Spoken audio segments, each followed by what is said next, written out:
میرے بہنوئی نے میری بہن کو 3 طلاقیں ایک ساتھ دے دی. اب وہ کہہ رہے ہیں کہ ایک مجلس کی 3 ایک ہوتی ہیں. وہ کہیں گے کیونکہ حرام خوری اس زمانے میں بہت پھیل چکی ہے. پہلے 3 طلاقیں دو, پھر کہنے لوگوں کی 3 ایک ہوتی ہیں.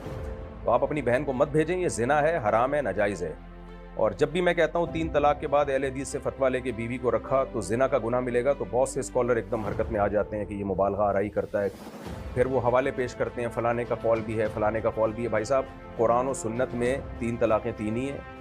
میری سورہ بقرہ میں جو میں نے جو تفسیروں کے لیکچر ریکارڈ کروائے ہیں ان میں لیکچر نمبر 100 یہاں سے سورہ بقرہ کی آیات الطلاق مرتان, یہاں سے طلاق کے حکام شروع ہو رہے ہیں, جو میں نے اس میں پورے ریفرنسز کے ساتھ اور اہل حدیث کے تمام دلائل کے ساتھ پورا ایک درس ریکارڈ کروایا ہے. وہ لیکچر آپ سن لیں. اس میں ایک ایک اشکال کا ان کے 2 اور 2 4 کی طرح جواب دیا, اور صحابہ کرام کے فتاویٰ پیش کیے ہیں کہ صحابہ اور تابعین میں اس مسئلے میں اجماع ہے کہ 3 طلاقیں 3 ہی ہوتی ہیں. تو صحابہ سے دکھاؤ ہمیں کسی نے 3 کو 1 کہا ہو, یا تابعین میں سے کسی جلیل القدر تابعی سے دکھاؤ کہ کسی نے 3 کو 1 کہا ہو. آپ دکھائیں گے تو پھر ہم اس کا جواب دیں گے کہ یہ آپ ترجمہ غلط کر رہے ہیں یا کیا کر رہے ہیں, اس میں یہ سند صحیح نہیں ہے اس کی. لیکن دکھائے صحابہ تابعین سے نہیں جاتا. پتہ ہے کیا کرتے ہیں اسکالرز, یہ کر رہے ہوتے ہیں کہ دیکھو فلاں نے بھی لکھا ہے کہ فلاں صحابی نے کہا ہے.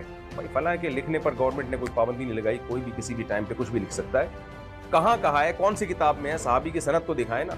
تو اس لیے اہل حدیث کی رائے اس بارے میں 100% غلط ہے.